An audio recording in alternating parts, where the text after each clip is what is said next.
सब संतन की, भारत माता की, भारत माता की, छत्रपति शिवाजी महाराज की, धर्मवीर छत्रपति संभाजी महाराज की, जय भवानी, जय भवानी, जय जय जय जय जय भवानी, जय जय जय जय जय शिवाजी। मंचावर उपस्थित आधुनिक भारताचे लोहपुरुष, भारतातील अत्यंत कणखर नेतृत्व म्हणून ज्यांच्याकडे बघितलं जातं आणि आधुनिक भारतातले चाणक्य म्हणून देखील ज्यांची ओळख आहे, ते आपल्या सर्वांचे लाडके नेते माननीय अमितभाई शहाजी, आपले अध्यक्ष, जे सातत्याने महाराष्ट्रामध्ये गरगर गरगर फिरतायत आणि भारतीय जनता पक्षाला मजबूत करतायत, ते चंद्रशेखर बावनकुळेजी, आपल्या या जिल्ह्याचे लोकप्रिय नेते आणि लोकप्रिय खासदार प्रताप पाटील चिखलीकरजी, तीरथसिंग रावतजी, गिरीश महाजनजी, भागवत कराडजी, अतुल सावेजी, प्रवीण दरेकरजी, सुधाकरराव, आपले दुसरे खासदार सुधाकरराव श्रंगारेजी, संजय कोडगेजी, व्यंकटराव गुजेगावकरजी, प्रवीण सालेजी, राम पाटील रातोळीकर, तुषारजी राठोड, भीमरावजी केराम, राजेशजी पवार, संजयजी केणेकर, सूर्यकांताताई पाटील, माधवरावजी किन्हाळकर, संभाजीराव पाटील निलंगेकर, प्रणिताताई देवरे, गजाननराव घुगे, सुभाषजी साबणे, मिलिंद देशमुख, त्याचप्रमाणे मंचावर उपस्थित श्री तानाजी मुटकुळे, मेघनाताई बोर्डीकर, विनायकराव पाटील, अजितजी गोपछडे, देविदासजी राठोड, गंगाधरराव जोशी, विजय गंभीरे, दिलीपजी कंदकुर्ते, प्रवीण पाटील चिखलीकर, नवनाथ बन, शिवाजीराव कव्हेकर आणि कोणी उरलं असेल तर त्यांची क्षमा मागून या ठिकाणी प्रचंड संख्येने उपस्थित असलेल्या माझ्या सर्व माता भगिनी आणि बंधूंनो, खरं म्हणजे अमितभाईंची नांदेडला आम्ही सभा ठेवली तर अशोक चव्हाण असं म्हणाले की त्यांना निवडून येण्याची खात्री नाही म्हणून ते सभा घेत आहेत. असं नाहीये अशोकराव, आमच्याकडे 9 वर्षात केलेलं काम सांगण्यासारखं काम आमच्याकडे आहे म्हणून आम्ही सभा घेतोय आणि म्हणून इतके लोक या ठिकाणी उपस्थित आहे. अशोकराव, तुमची मजल 2G 3G सोनियाजी याच्या पलीकडे गेलीच नाही. तुमच्याकडे सांगण्यासारखं काही उरलंच नाही, त्यामुळे तुम्ही सभा घेण्याची हिंमत करत नाही. आम्ही बघा अमितभाईंची सभा घेतली, जिथपर्यंत नजर जाते तिथपर्यंत लोकच लोक दिसतायत. जनतेचा महासागर या ठिकाणी पाहायला मिळतोय. खरं म्हणजे मला कधी कधी आश्चर्य वाटतं, काँग्रेस पक्षाला अधूनमधून विजय मिळतो आणि तो त्यांच्या इतक्या डोक्यात जातो. आता काँग्रेसचा कुठलाही नेता महाराष्ट्रात उठला की म्हणतो आम्ही महाराष्ट्रात कर्नाटक पॅटर्न आणू, महाराष्ट्रात कर्नाटक पॅटर्न आणू. कालपर्यंत त्यांना कर्नाटक म्हटलं की राग यायचा, आता हे म्हणतात कर्नाटक पॅटर्न आणू. पण मी त्यांना सांगतो, महाराष्ट्रात एकच पॅटर्न चालतो आणि तो आहे छत्रपती शिवाजी पॅटर्न. इथे कुठला कर्नाटक पॅटर्न चालू शकत नाही. इथे एकच पॅटर्न आहे, छत्रपती शिवरायांचा पॅटर्न, आणि तो पॅटर्न या संपूर्ण देशामध्ये कोणी आणला असेल तर तो नरेंद्र मोदीजींनी आणलाय. त्यामुळे इथे चालेल तो मोदी पॅटर्न, आणि मोदी पॅटर्ननीच आपल्याला 14 मध्ये विजय दिला, 19 मध्ये विजय दिला, आणि 24 मध्ये महाविजयाची तयारी ही या ठिकाणी आपण सुरू केलेली आहे. पण मला मजा येते, निवडणुका जवळ आल्या की पवार साहेबांचे स्टेटमेंट चालू होतात. आणि मी तुम्हाला सांगतो, तुमच्यापैकी कोणी इंटरनेटवर जाऊन काढा किंवा जुने पेपर काढा. 14च्या निवडणुकीपूर्वी पवारसाहेब तेच बोलले, 19च्या निवडणुकीपूर्वी पवारसाहेब तेच बोलले, विधानसभेपूर्वी पवारसाहेब तेच बोलले. निवडणुका आल्या की हे सांगतात मोदींची लाट नाही आहे, आता ती लाट खाली चालली आहे, आता सगळे विरोधात गेले आहे, आता सगळीकडे आम्हीच निवडून येणार आहे असं सांगतात. आणि हे पुन्हा उघडे पडतात आणि मोदीजीच या ठिकाणी निवडून येतात. तुम्हाला आठवत असेल 2019 पूर्वी पवार साहेबांनी सांगितलं देशभरामध्ये आता विरोधकांची हवा आहे, मोदीजींची हवा संपलेली आहे. आणि मग सगळे विरोधक हातात हात घालून आपल्याला पाहायला मिळाले, हात वर करून उभे राहिले. पण जेवढे विरोधक यांनी एकत्रित केले होते तेवढ्या जागा देखील काँग्रेस राष्ट्रवादीच्या देशात मिळून नाही आल्या, देशात मिळून आल्या नाही जेवढे नेते यांच्या मंचावर होते. ही अवस्था आज आपल्याला पाहायला मिळते. आता पुन्हा इलेक्शन आले, पवार साहेबांचं स्टेटमेंट देशामधली हवा बदलतीये. काही हवा बदलत नाहीये. हा देश कालही मोदीजींच्या मागे होता, आजही मोदीजींच्या मागे आहे आणि उद्याही मोदीजींच्याच मागे राहील. आणि महाराष्ट्र आमची कॉम्पिटिशन आहे, उत्तर प्रदेशची आमची कॉम्पिटिशन आहे, गुजरातची. कशाची? कोण मोदीजींना जास्त जागा देतो याची.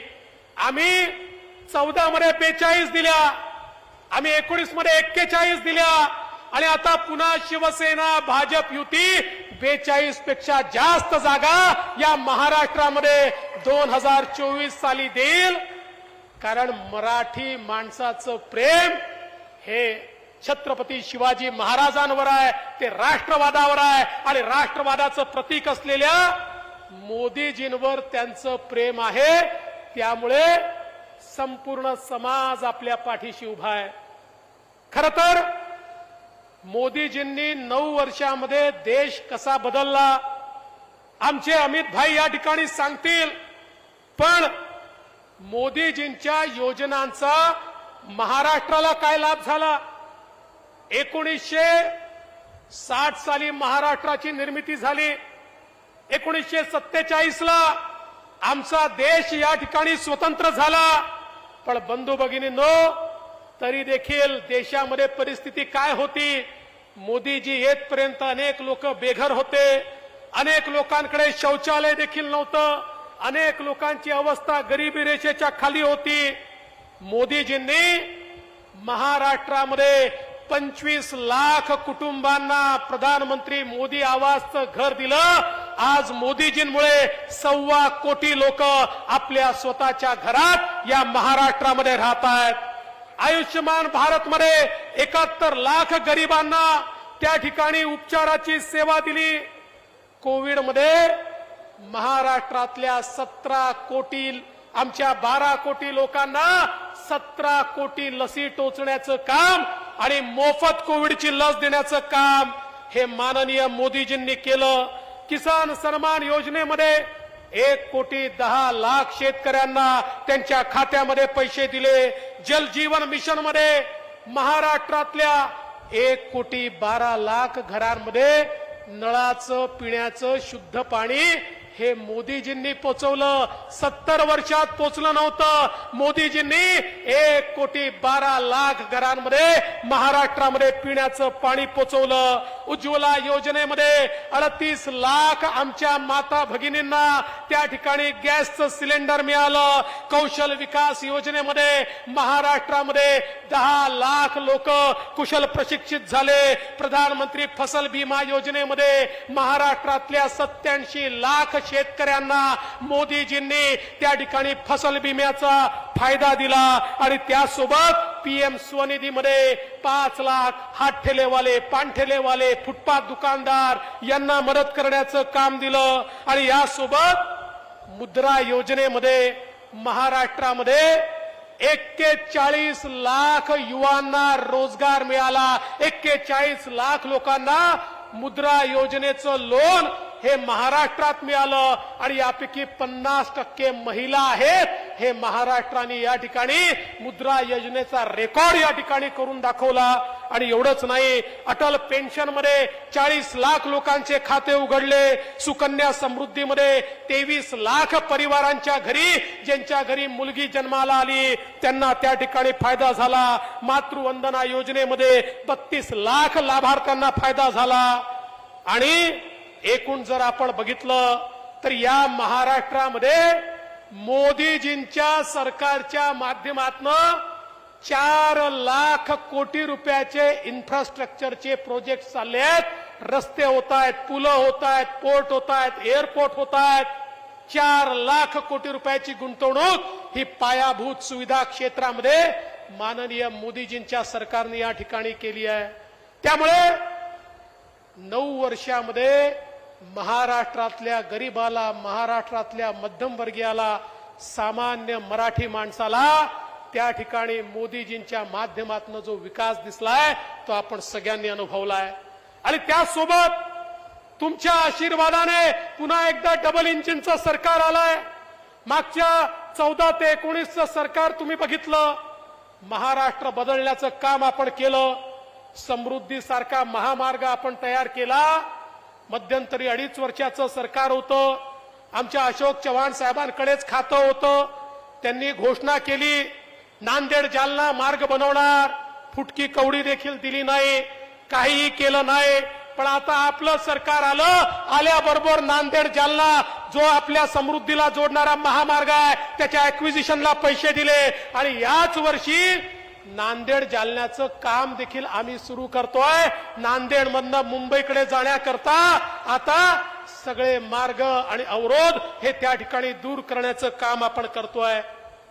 एवढंच नाही तर आपल्याला कल्पना आहे आता नवीन शक्तीपीठ महामार्ग आपण तयार करतोय. हा शक्तीपीठ महामार्ग जो रेणुका देवीच्या माऊरपासनं जो नांदेडकडनं जाणार आहे, हा शक्तीपीठ महामार्ग नागपूर ते गोवा महामार्ग आहे. हा मराठवाड्याच्या 5 जिल्ह्यातनं जाणार आहे. आता नांदेडच्या लोकांना गोव्याला जायचं असेल तर 5च तास लागतील. 5 तासात तुम्ही नांदेडहून गोव्याला जाल, 3-3.5 तासात तुम्ही नांदेडहून कोल्हापूरला जाल.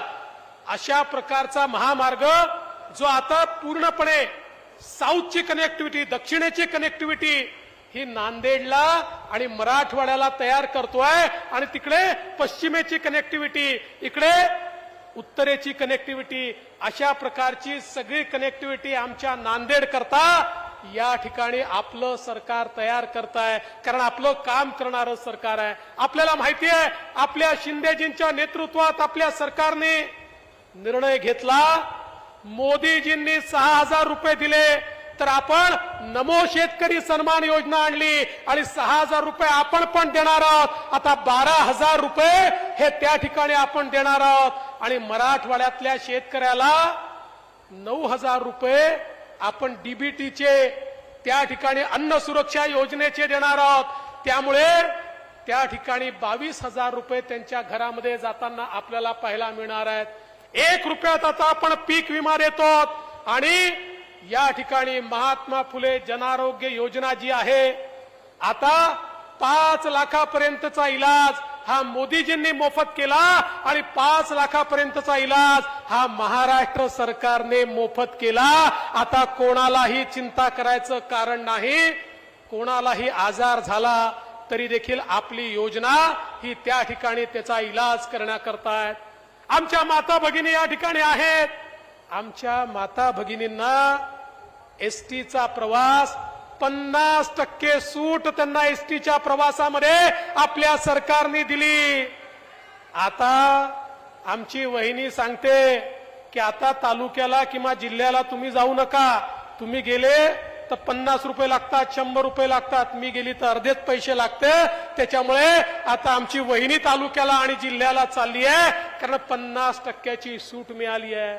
एवढंच नाही तर आपल्याला माहिती आहे आता आपल्या घरामध्ये मुलगी जन्माला आली तर मुलीचं स्वागत होणार आहे, कारण मुलगी ज्या घरात जन्माला येईल ते घर लखपती होणार आहे. मुलगी जन्माला आल्याबरोबर 5,000 रुपये, पहिल्या वर्गात गेली 5,000 रुपये, 7व्या वर्गात गेली 8,000 रुपये, 11व्या वर्गात गेली 8,000 रुपये आणि 18 वर्षाची झाली की 75,000 रुपये. 1,00,000 रुपये मुलीचा जन्म ज्या घरामध्ये होईल त्या घराला त्या ठिकाणी मिळणार आहे. मुलगी पैदा झाली की घर लखपती होणार आहे. आज खरं म्हणजे सांगण्यासारख्या गोष्टी अनेक आहेत. आपण सगळ्यांनी त्या ऐकल्यात.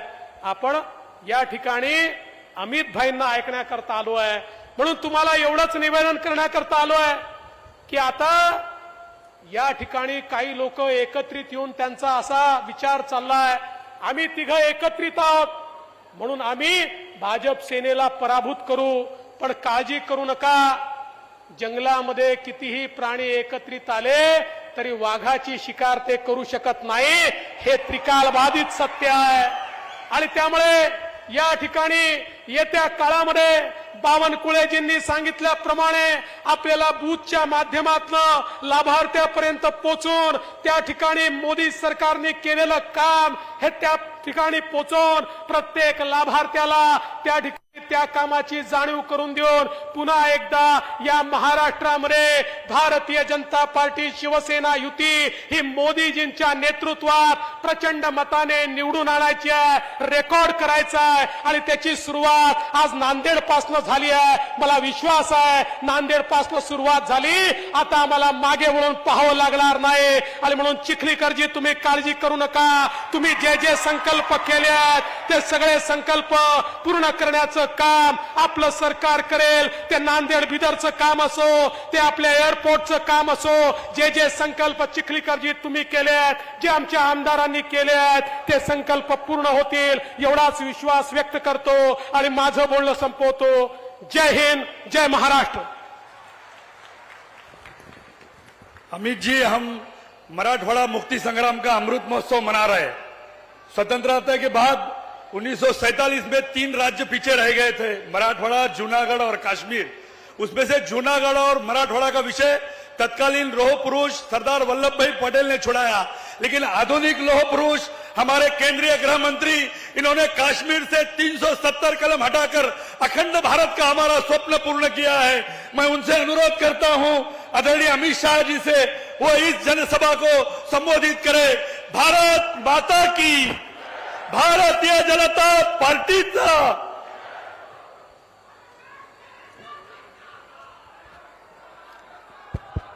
मेरे साथ बोलिए, भारत माता की.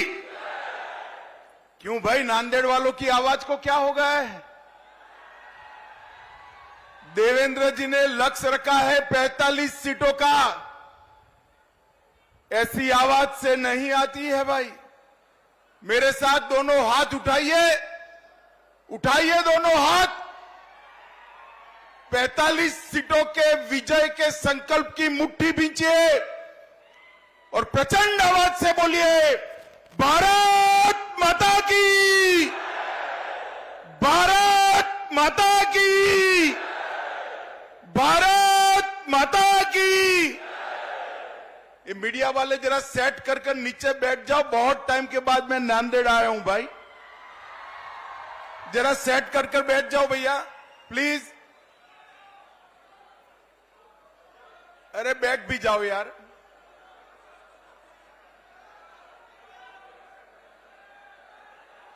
बैठ जाओ, बैठ जाओ.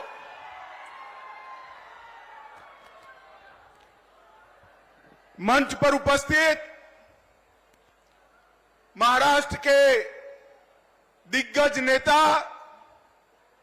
जिन्होंने अपने मुख्यमंत्रित्व के काल में महाराष्ट्र को देश में 1 नंबर पर लाने के लिए बहुत बड़ा प्रयास किया, ऐसे हमारे नेता श्री देवेंद्र फडणवीस जी, महाराष्ट्र भारतीय जनता पार्टी के अध्यक्ष भाई चंद्रशेखर बावनकुळे जी, श्री भगवतराव कराड़ जी, आज जिनके निमंत्रण पर मैं आया हूं, ऐसे प्रताप राव पाटिल चिखलीकर जी,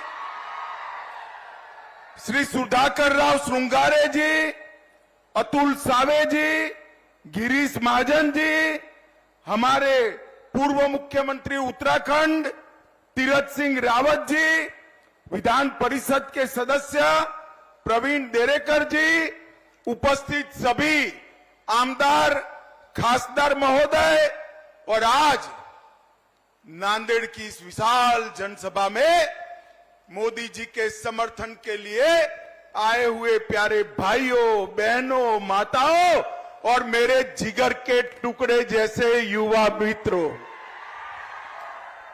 मित्रों, सबसे पहले मेरे साथ शिवाजी महाराज के नाम का जयकारा लगाएंगे। बोलिए मेरे साथ, जय जय जय जय जय भवानी, जय जय जय जय जय शिवाजी। मित्रों, आज जब मैं नांदेड़ की इस पवित्र भूमि पर आया हूं, महाराज छत्रपति महाराज शिव छत्रपति का राज्याभिषेक का 350वां वर्ष है। मैं शिव छत्रपति को मनपूर्वक प्रणाम कर कर मेरी बात की शुरुआत करना चाहता हूं। ये नांदेड़ की भूमि सचखंड साहेब हजूर साहब की भूमि है। ये भूमि को दसम पिता गुरु गोविंद सिंह जी ने मन खोलकर आशीर्वाद दिया है और यही भूमि से परदेशी ताकतों के खिलाफ अपने जीवन के अंतिम सांस तक लड़ाई न छोड़ने का संदेश गुरु गोविंद सिंह जी ने दिया है। मैं उनकी पुण्य स्मृति को प्रणाम कर कर मेरी बात की शुरुआत करना चाहता हूं। मित्रों, आज जब मैं नांदेड़ में मराठावाड़ा में आया हूं, तब ये मराठावाड़ा का प्रांत हैदराबाद प्रांत का हिस्सा था। देश तो 15 अगस्त 1947 को आजाद हो गया, मगर नांदेड़ और पूरे मराठावाड़ में, बीदर में, हैदराबाद में देश को आजादी नहीं मिली। वहां के जुल्मी शासक ने ढेर सारे यातनाएं की। स्वामी रामानंद तीर्थ के नेतृत्व में इसके खिलाफ आंदोलन हुआ और भारत के लौह पुरुष सरदार वल्लभ भाई पटेल ने पुलिस एक्शन लेकर 17 सितंबर 48 को हमारे इस मराठावाड़ को आजाद करने का काम किया था।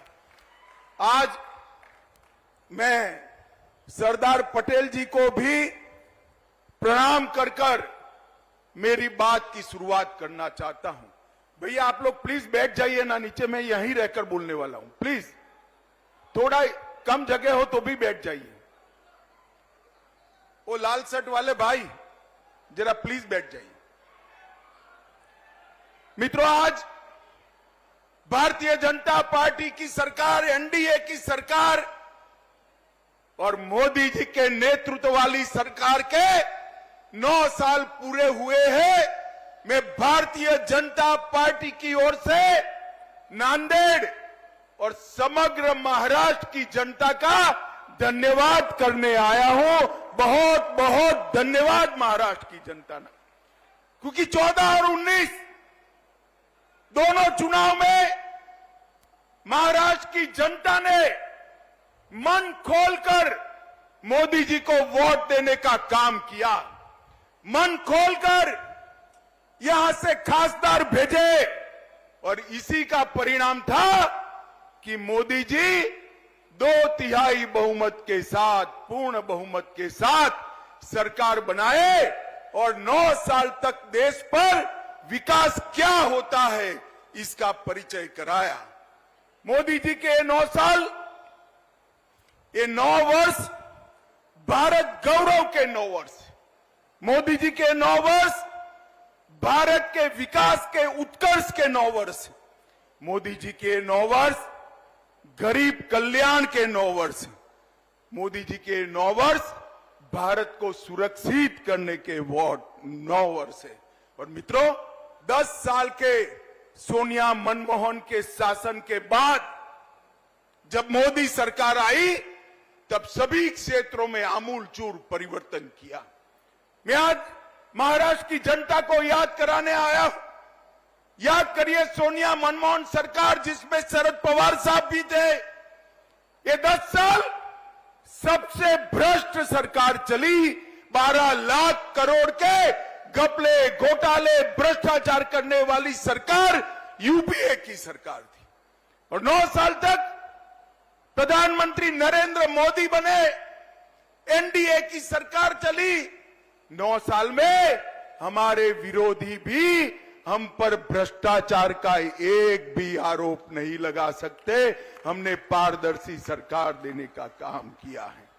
9 साल के अंदर मोदी जी ने देश को सुरक्षित किया। अगले 10 साल याद करिए, आए दिन पाकिस्तान से आलिया, मालिया, जमालिया घुस जाते थे, देश में बम धमाके करते थे, आतंकवादी घटनाएं करते थे और हमारे जवानों के सर काट कर ले जाते थे, मगर मनमोहन सिंह के मुंह से दिल्ली में ऊफ नहीं निकलता।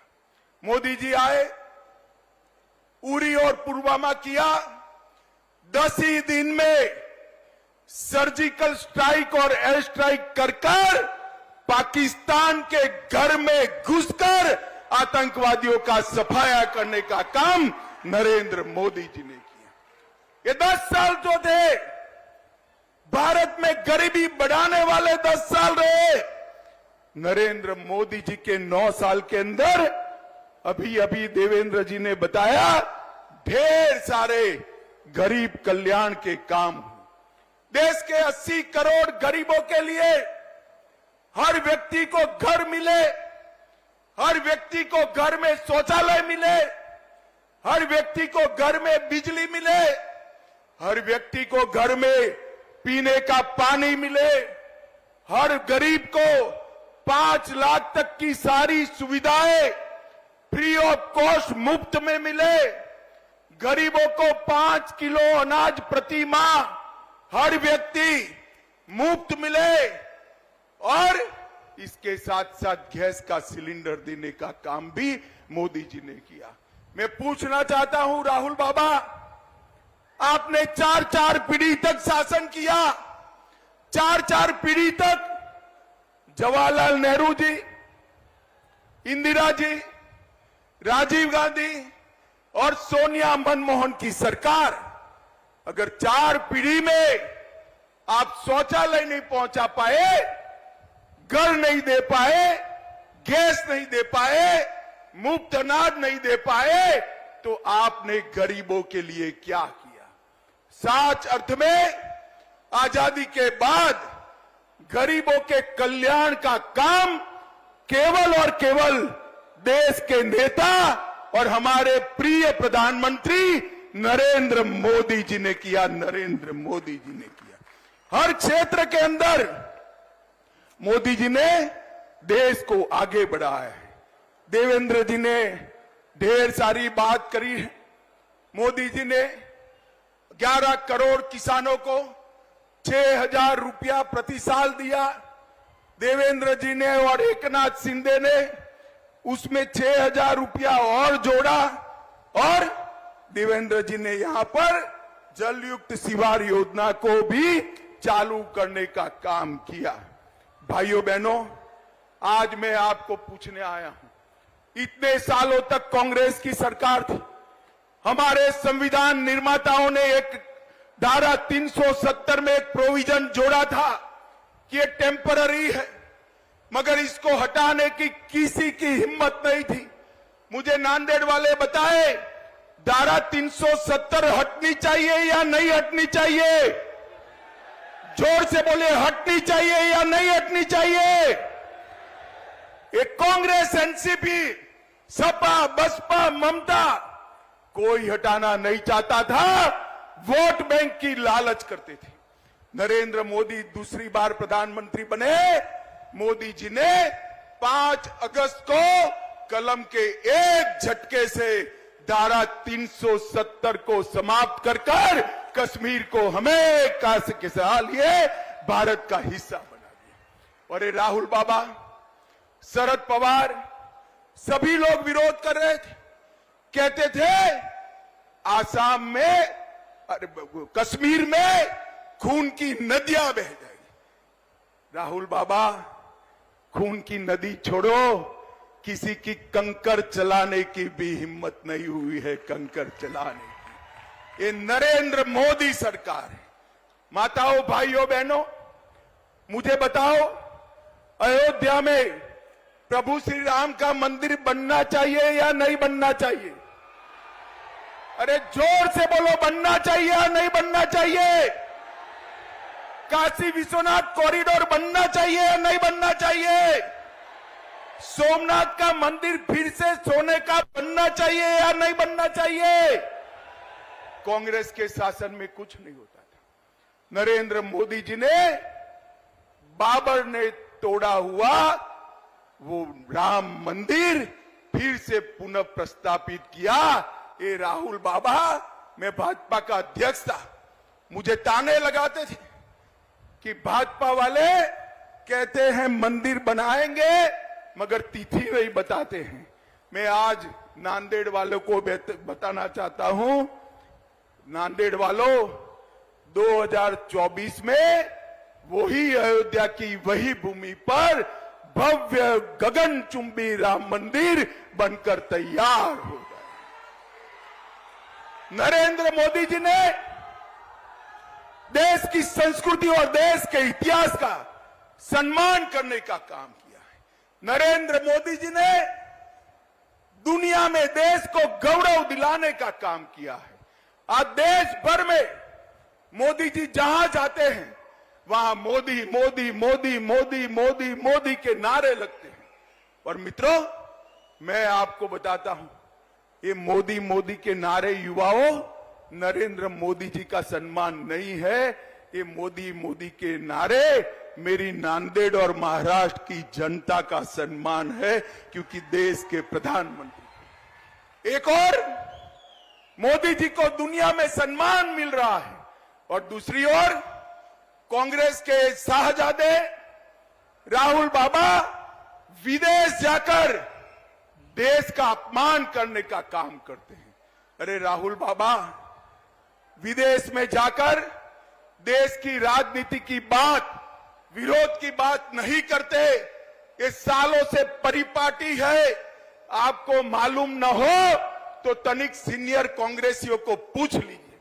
और राहुल बाबा यहां नहीं बोलते, विदेश जाकर बोलते हैं, क्योंकि देश में उनको सुनने वाले बहुत कम बच गए हैं, इसलिए वो विदेश जाकर बोलते हैं। माताओं, भाइयों, बहनों, हर क्षेत्र के अंदर भारतीय जनता पार्टी ने विकास किया है और यहां पर मैं खास महाराष्ट्र में आज आया हूं। अभी अभी देवेंद्र जी और एकनाथ शिंदे की सरकार बनी, भाजपा शिवसेना की सरकार बनी, धनुष बाण भी शिवसेना को वापिस मिल गया और तय हो गया कि कौन सी शिवसेना असली है। आज मैं महाराष्ट्र की जनता को बताना आया हूं, मैं पार्टी का अध्यक्ष था, मैं और देवेंद्र जी नेगोशिएशन करने गए थे। उद्धव ठाकरे ने स्वीकार किया था कि बहुमत एनडीए को मिलता है तो देवेंद्र फडणवीस भाजपा के मुख्यमंत्री होंगे, महाराष्ट्र के मुख्यमंत्री। और जब परिणाम आ गया, एनडीए जीत गई, तो उन्होंने वादा तोड़ा और सत्ता के लिए कांग्रेस एनसीपी की गोदी में बैठ गई। मैं आज यहां से उद्धव ठाकरे को पूछना चाहता हूं, उद्धव जी, हिम्मत है तो अपनी नीति स्पष्ट करो। ट्रिपल तलाक हटाया, उससे आप सहमत हो या नहीं हो? मैं नांदेड़ वालों को पूछना चाहता हूं, ट्रिपल तलाक हटाया, इससे आप सहमत है या नहीं है? उद्धव जी, आप नीति स्पष्ट करो। राम मंदिर बन रहा है, उससे आप सहमत हो या नहीं हो? मैं पूछना चाहता हूं नांदेड़ वालों को, राम जन्मभूमि पर मंदिर बनना चाहिए या नहीं बनना चाहिए? मैं उद्धव जी को पूछना चाहता हूं। भाजपा की कई सरकारें कॉमन सिविल कोड लाने की बात कर रही है। आप अपनी नीति स्पष्ट करो कि आप कॉमन सिविल कोड चाहते हो या नहीं चाहते हो। मैं नांदेड़ वाले को पूछना चाहता हूं, कॉमन सिविल कोड लाना चाहिए या नहीं लाना चाहिए? जोर से बोले, लाना चाहिए या नहीं लाना चाहिए? मैं उद्धव जी को पूछना चाहता हूं कि भारतीय जनता पार्टी मुस्लिम आरक्षण नहीं होना चाहिए, ये हमारी मान्यता है। मुस्लिम आरक्षण संविधान सहमत नहीं है। धर्म के आधार पर आरक्षण नहीं हो सकता है। उद्धव ठाकरे महाराष्ट्र की जनता को बताए कि मुस्लिम आरक्षण होना चाहिए या नहीं होना चाहिए। मैं नांदेड़ वालों को पूछना चाहता हूं, मुस्लिम आरक्षण जाना चाहिए या नहीं जाना चाहिए?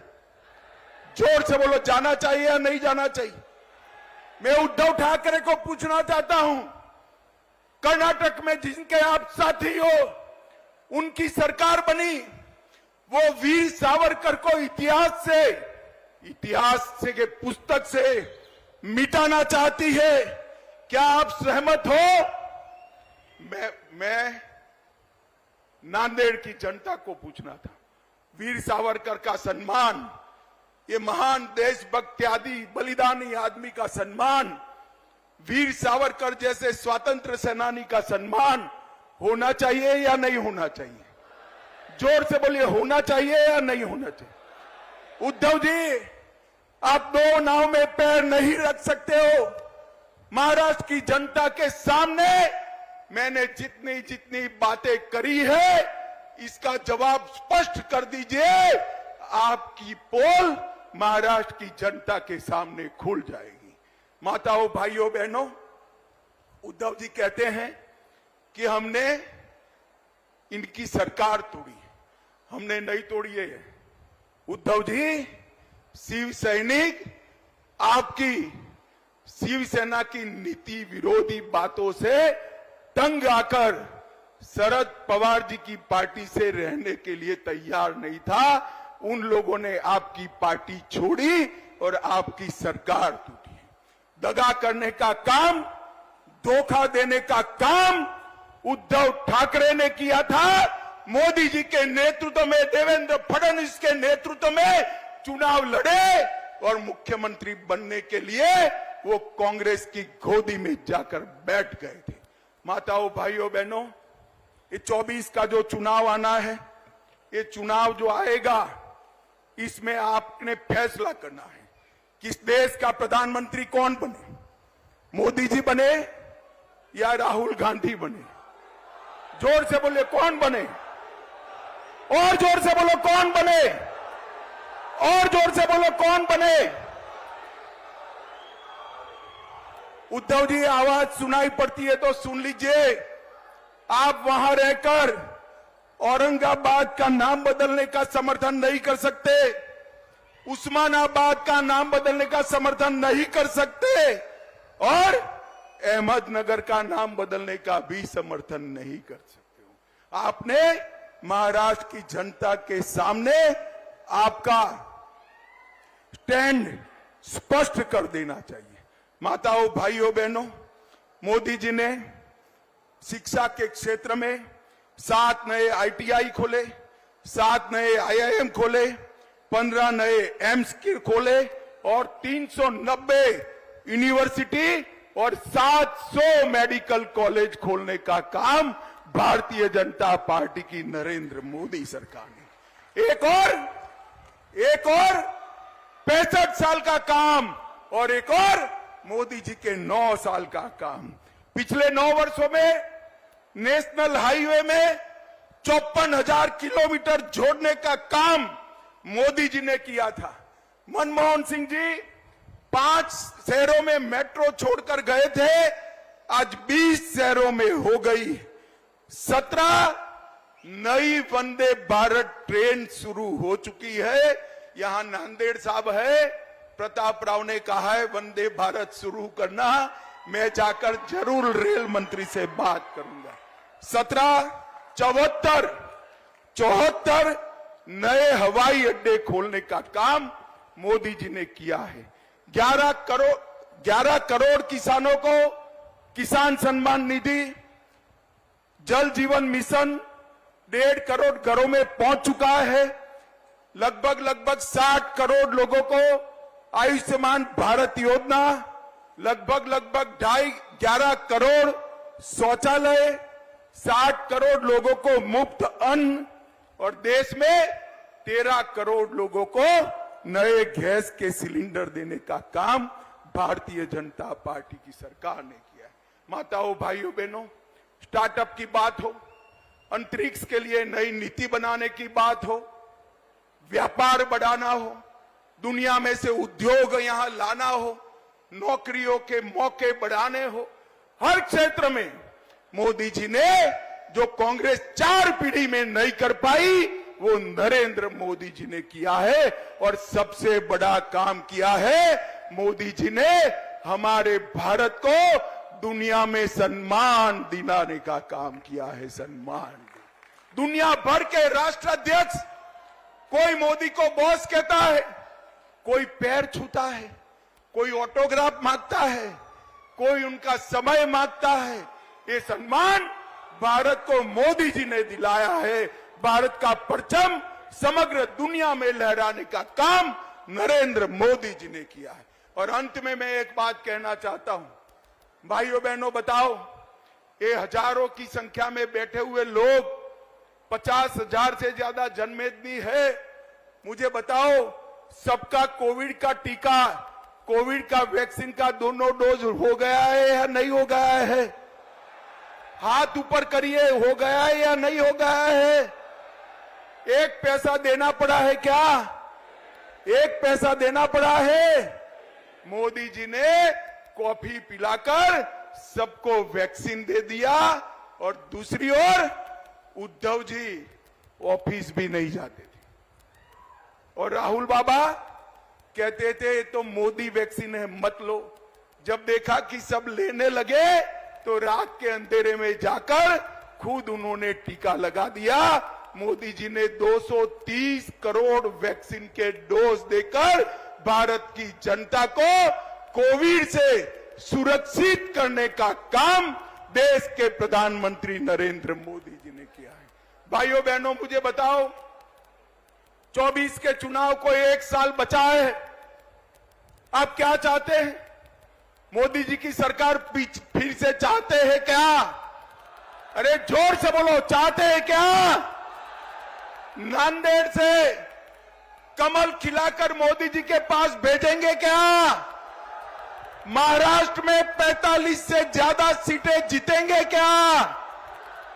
नरेंद्र मोदी जी को फिर से प्रधानमंत्री बनाएंगे क्या? तो मेरे साथ दोनों हाथ उठाइए, उठाइए दोनों हाथ और बोलिए, जय जय जय जय जय शिवाजी,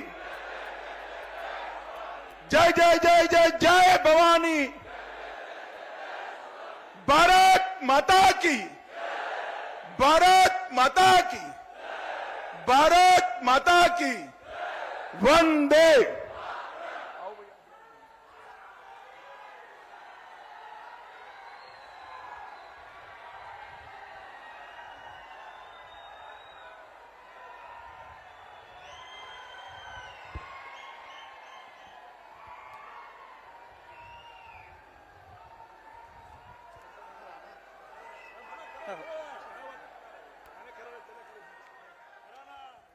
धन्यवाद।